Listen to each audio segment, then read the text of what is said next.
how indicated you Take- get food.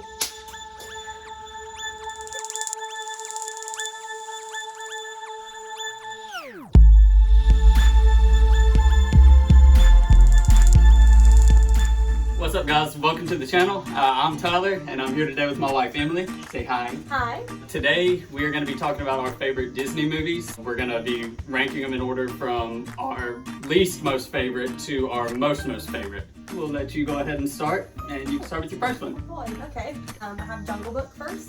I like that movie. Yeah. It's a good movie. I like that it's an older Disney movie, and the songs are still really catchy. What's your favorite song from it? Favorite song? I Wanna Be Like You. it's the most basic song on there, but I like that song. No, I like it. I like that song too. Yeah, so my number 10 I put as Black Cauldron.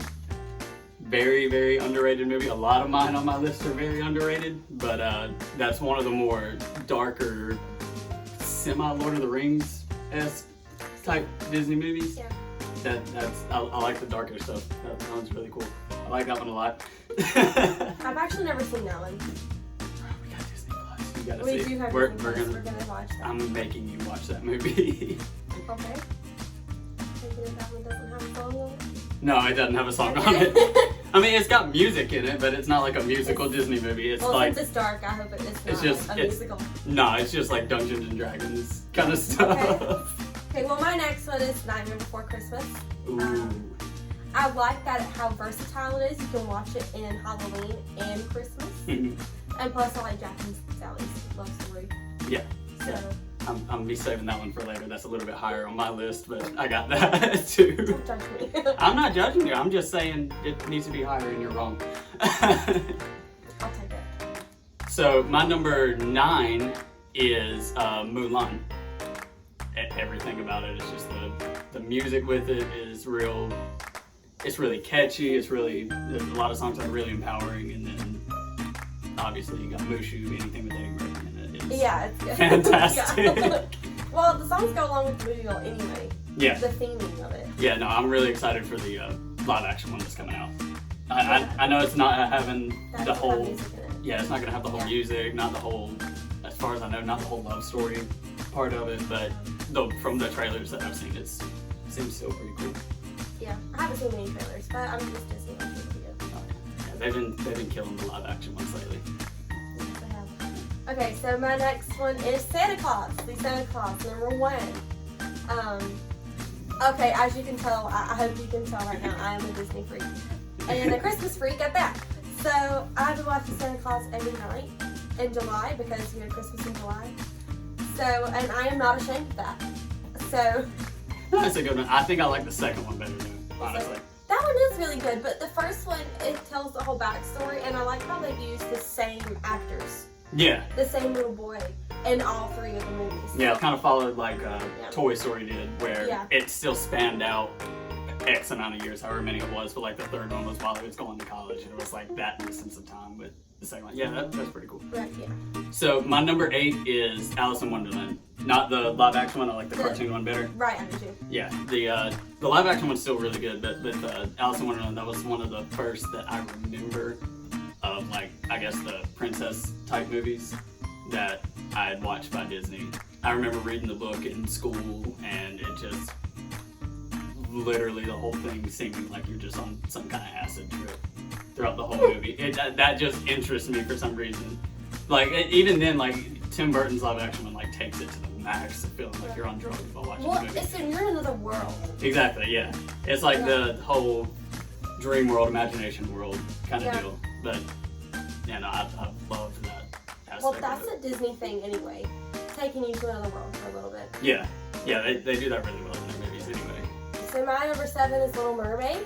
I think that one is the first one besides Pocahontas that I remember watching. I have a thing for mermaids anyway. But I love that movie. I like how she wanted to go on an adventure. As a little girl, you know, you see underwater, you're scared to go underwater, but she wanted to go out of water. It was kind of like an opposite life for humans to watch. I've seen it from the other side of the Yeah, and I live on the lake, and I'm like, man, I wonder what it's like underwater. Yeah. And then I watched Little Mermaid, and she wants to go up, and I'm like, what's so bad about but then you see her point of view. Part of Your World was maybe one of the first songs that I can remember too. I know there's a lot of stuff that's like the older movies, a lot of it, I'm not going to be able to remember which one's my actual first. But I do remember Part of Your World was a big thing that I tied into like Disney World commercials and stuff like that. Yeah. That song really gets me pumped with anything Disney. That's a really high up there. If we did a songs one, like that'd be really high up there for mine. My next one is. Excuse me, it's my turn. Oh, I'm sorry. My number 7 is another underrated one, Hunchback of Notre Dame. I love that movie. That's probably like one of the most underrated Disney movies. Just the whole aspect of Quasimodo being an outcast and being considered ugly and having a hunchback, all those things, and then still fighting for the person he loved, even though at the end of the movie, spoiler alert if you haven't seen it, even though at the end of the movie she goes on with the person she's actually falls in love with.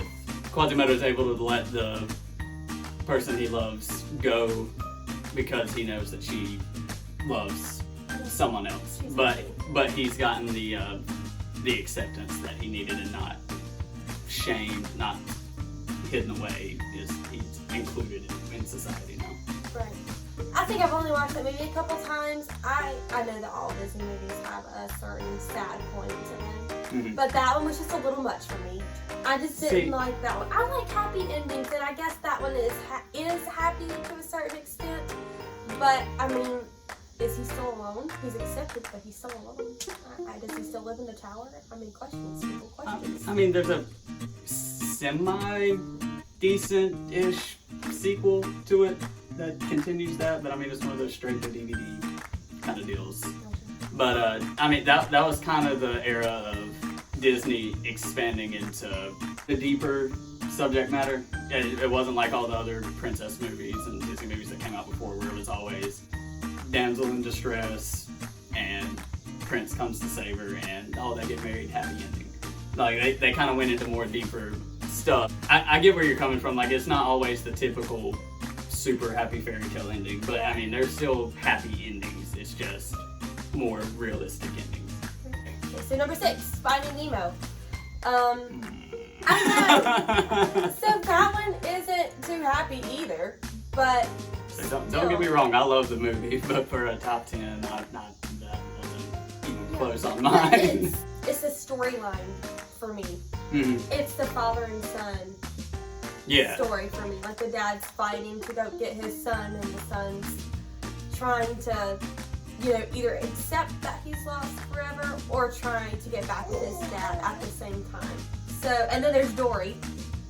I mean, she's a great friend. Even though in animated form. Shut it. even though she forgets a lot of things. Yes, I do forget a lot of things. She's a great friend, and it's also a friendship story too, a good friendship story.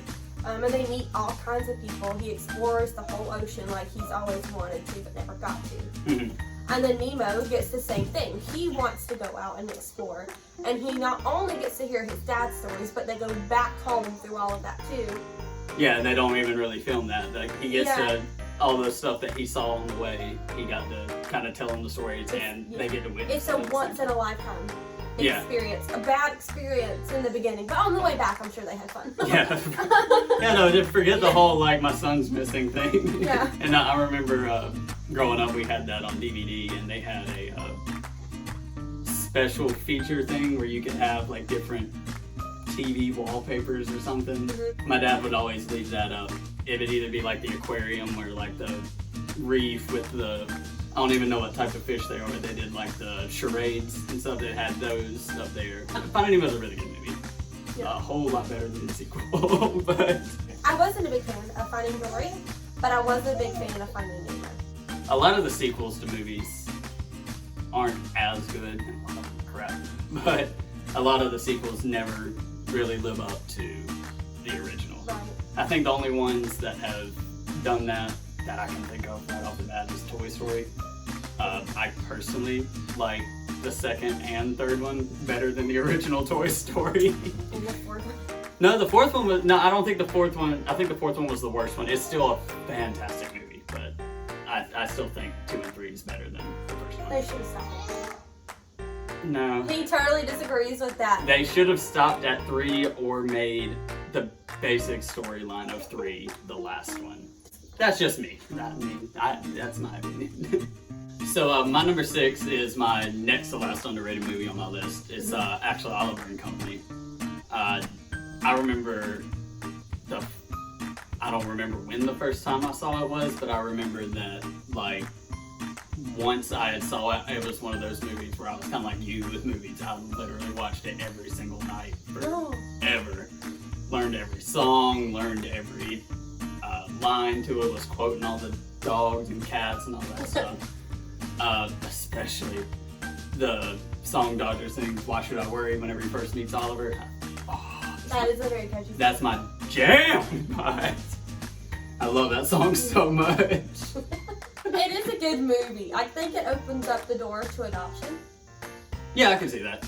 Yeah, especially the little girl finding Oliver, and yeah, it's like an opening door to explaining that to kids. Yeah, that goes back to like I was saying, where they kind of started diving into deeper subject matter. Okay, so number 5, Coco.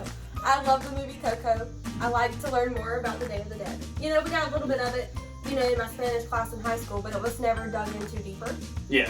So I like learning about that. Yeah, no, that was a really good one. I really liked the twist at the end of it.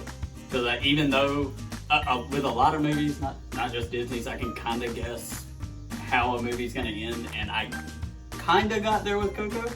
But even then, with the whole twist of it, it was really good. Plus, I love the music in that. Right. Because being the musical person that I am, that was one of the better musical scores in a movie. It was. I think one of my favorite parts is seeing the great-great-grandmother's spirit animal. It was amazing to me how they animated that in. And how it matched her to a T. Yeah, no, I 100% agree. That's crazy, some of the animation in that movie. Yeah, it was really good. Mm-hmm. I love that movie. I watched it for days and days and days. So my number 5, going back to one of your previous ones, is Nightmare Before Christmas. Okay. I've always loved Halloween more than Christmas or anything like that. Halloween's always been my favorite holiday. But the way that it can combine both holidays, like Halloween and Christmas together, and it still be a perfect movie for no matter what your setting is. I didn't actually see it until I was in high school, and I was going through my little emo phase. Well, not really phase, I just don't look like I was anymore. But that's the first time that I had seen it and fell in love with the music. Like, just in general, not even just Disney movies. That's one of my favorite musicals anyway. Like, I love musical movies. But no, it's one of those darker movies, like a couple other ones on my list. I like dark movies. Maybe I got a problem. But for Disney in general, just to be able to take dark movies like that and make them fun and Christmassy, with it being a kind of kids' version of a horror movie in the first place. I absolutely love that movie. Number 4, mine is Princess and the Frog. I like Princess and the Frog. I like the whole, like the New Orleans aspect of it, and how they kind of dive into the voodoo and all that stuff. So going back to I like dark. Mama Juju. Yeah, going back into I like darker movies, but like how they deal with voodoo and stuff like that, with it being as creepy and scary as it is, like making it into lighthearted Disney stuff. Like I like that. It made it really cool. And I love Tiana's best friend, Charlotte. She's a very supportive friend. I mean, when everything was going really well for her and not for Tiana, she stopped everything she was doing. She dropped the prince at her Mardi Gras ball and went to take care of Tiana. And I really like that. Yeah. And I personally think she's a little annoying. controlling, but Well, she may be, but she's a good friend, and Tiana is an all-around great person. Mm. Yeah, they had some really cool songs. I am excited. This is a little rumor. I don't know if it's actually confirmed or not, because they're redoing Splash Mountain at Disney. I've heard that they might be remodeling that to be Princess and the Frog themed. Right. I'm excited about that. Yeah, if that's true, I'm 100% down. Like they, honestly, I was upset a little bit whenever they said they were going to be changing it, because I know how much I love that ride. But honestly, that would probably be the only movie that could replace it, and it's still hold up. Be amazing. Yeah. So my number 4 is Hercules. For a long time, that was my favorite Disney movie. Until I had seen some of the other ones that are going to be on my list. Some of them came after, but no, I was always into like the Greek mythology.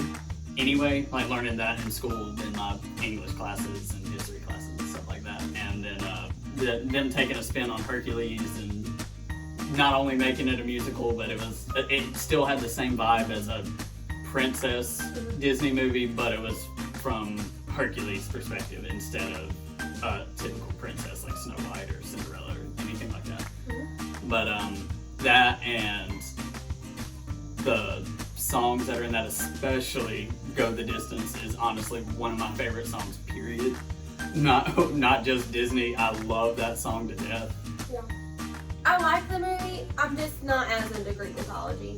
Yeah. Because at the end, I was like, why can't they still accept him? You know, why can't he stay up there just because he's falling in love with a human? I'm like, how much can you do? Well, I mean, it's because they can't take... They can take him as a half god, half man, and he can, like, choose where he wants to live, but they can't make a human a god. That's his pain. Just like they can't... I know, but it's like they can't make a god a human, vice versa. Yeah. They can't make a human a god, so she can't. I'm a very practical person, if you can't tell. So We're talking about Disney here, We're though. talking about Disney. This is not very practical. Okay, so number 3, mine is Frozen 2. Ooh. In my opinion, Frozen 2 is better than Frozen 1. 100% agree with you. And it's not that Frozen 1 was bad. I love it. The storyline's great, but Frozen 2, it expands Elsa and Anna's sisterly relationship. Yeah, I think that Frozen 1, the issue with it was that it got so hyped up for the movie because of what it was, that in every form of media, whether it be radio or merchandise or anything like that, they just shoved Frozen down our throats. Because, like, I mean, you couldn't turn on a radio station, let alone at Christmas time, but right after the movie came out, you couldn't turn on the radio without hearing Let It Go. Let It Go was not a Christmas song. No, that's not a Christmas song. None of the songs from Frozen is a Christmas song. Well, maybe you want to build a snowman. Maybe, but still, no. It's not Christmas, it's just, hey, there's snow. Another thing that I really like is you see Anna's strength and Elsa's. Yeah. Like Tiana, she's a very strong person. Yeah, like how they took from the first one where Elsa was kind of the big deal. They swapped it and made Anna the second one. Right. I see a lot of similarities between how Tiana is and how Elsa is, their personalities. They're different people, but they're strong women, and they have a lot of power, more than they think that they do. Yeah, I could have my timeline wrong with this. I think that was one of the first ones, like how we talked about a little bit before, like they started going into deeper subject matter. I think that was one of the first ones that started hitting stuff that was happening like in real time, real world. So like they were embracing like the female empowerment kind of stuff. And I think even with Frozen 1, as much as I kind of don't like that one, they handled that very, very well.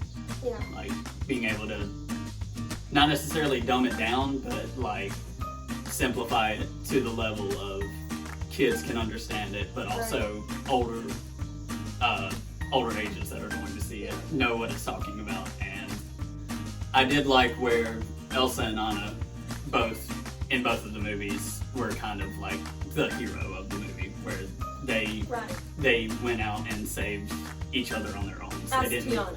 Yeah. So my number 3 is my last underrated Disney movie, but it's my 3rd favorite Disney movie of all time is Atlantis: The Lost Empire. The first one. You don't like that one either? No, I love that one. Okay. I see it as a more, I guess, mature Disney movie, not necessarily subject matter. I mean, kinda, but it's not like a typical story of like. I mean, there's that love story between Milo and Kita in the movie, but it's not 100% focused on that. It's more of it's almost like a war movie in a way, to where it's like you have this group of strangers coming in trying to take over the place, take their life source and all that stuff, and then the Atlanteans are fighting back and not letting them do that. And then to see Milo and all his crew, except for the couple people, go to the Atlantean side and help them out. Yeah. It's a let's work together movie. Yeah, exactly. It's a teamwork movie. That's my favorite thing about it. Yeah, like they take the old Atlantean ways and Milo brings in the modern age ways of handling stuff, and they combine it together and save the city. It goes really well. Yeah. Okay, so my number 2 is Tangled. I love Rapunzel, but I like how they changed the story to where she's not, I guess, a damsel in distress. She goes her own way and she goes on this great adventure, and she finds out who she really is. Yeah. And I like that she overcomes all of these fears and obstacles. And I don't know, I like that.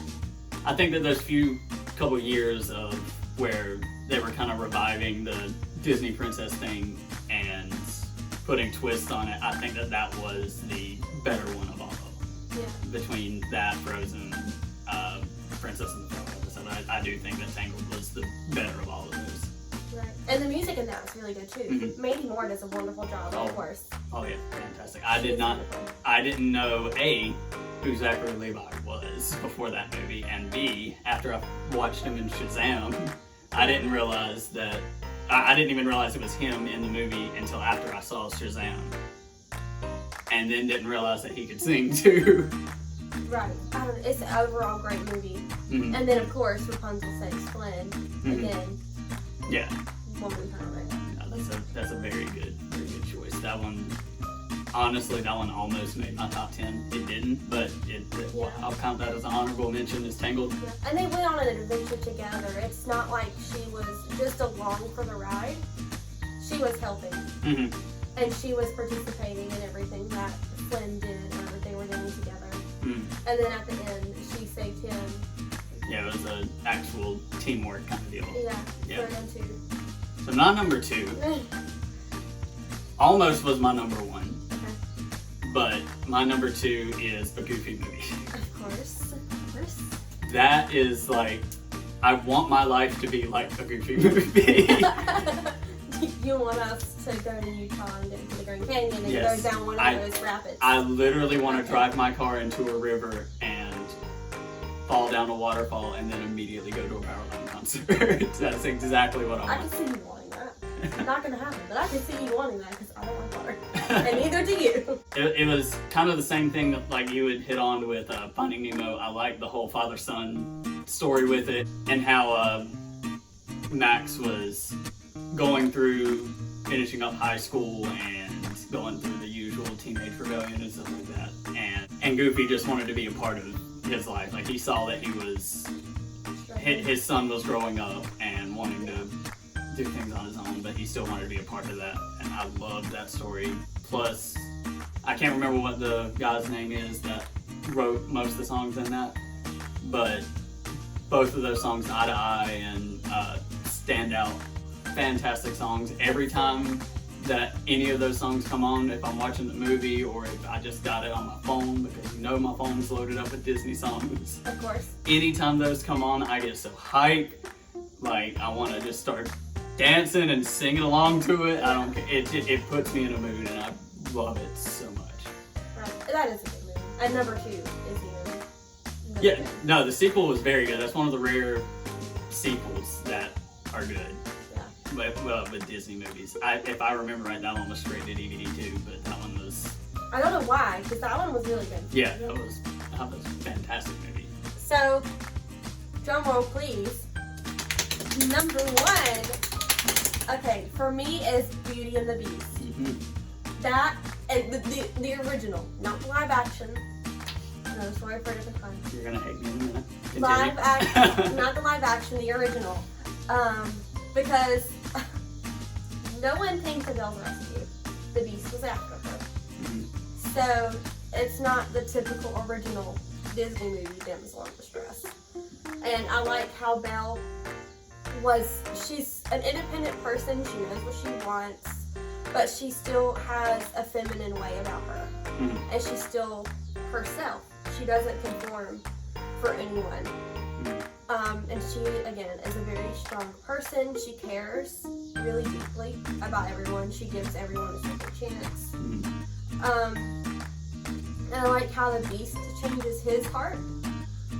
I love, of course, all the animated Lumiere, Cogsworth, and Mrs. Potts and Chip. I think my favorite is probably Cogsworth because he's just this grumpy old clock. Mm-hmm. But he's so funny. I love Cogsworth. And then, not to mention that they don't put it in the, I guess, original, but When We're Human Again is actually my favorite song from that movie. Mm-hmm. You have to get a special edition of Beauty and the Beast to see that, but it is so worth watching. See, this is where we're gonna fight because I personally like the live action better than the original. No.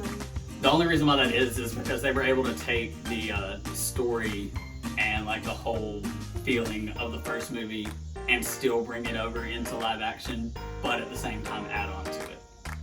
Honestly, the only thing I think I can complain about with the live action compared to the original one, and I'm not saying that she's a bad singer, but Emma Watson's voice compared to everybody else's, where everybody else is more like a choral, like original Disney song sounding. Emma Watson's voice was more of just natural singing, where she still sounded good. Her voice didn't fit perfectly with everybody else's. But that's the thing, they already could have had an add-on with When We're Human Again. Because it's so underrated. I mean, that scene is amazing. But tell me that Evermore is not a fantastic song, though. That's a really solid choice, though. Like, that is a very good movie. I enjoyed both of them. It's just, I personally like the live action better. Short intermission while I go beat you up.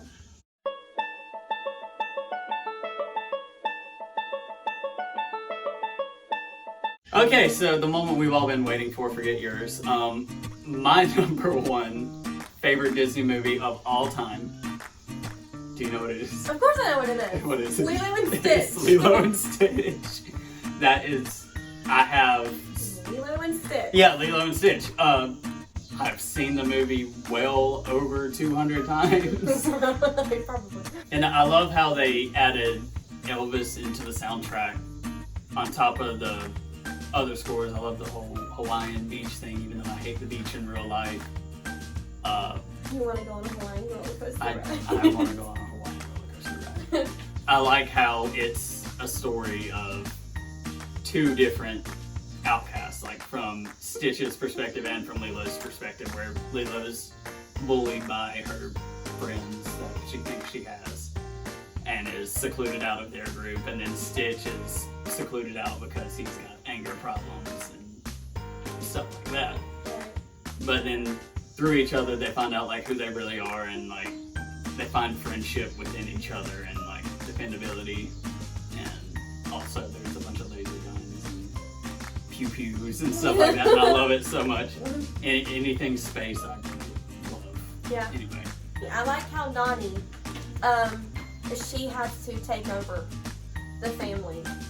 Like, you don't see that whole bunch of Disney movies where the older sister has to run the family after their parents have died. That was the first movie I see. I didn't grasp that until I was older, where that Nani was the sister and not her mom. And David is a great guy for choosing Nani Lilo and Stitch over having the bachelor life. Mm-hmm. You know, because he's in love with Lilo, Stitch, and Nani, the whole family. And I think it's great that he wants that and that he wants the best for them. Yeah, it like takes the step-parent thing. Like it still kind of tells the story of step-parents, but it's from a more personal level where it's literally Lilo's older sister and then her boyfriend is accepting it and kind of taking that father figure role. Yeah. I love that. I love it. Well, guys, that was our list of our top 10 favorite Disney movies with me and my wife, Emily. Make sure you like, comment, and subscribe to the channel. Thank you for watching the video, and we will see you next time.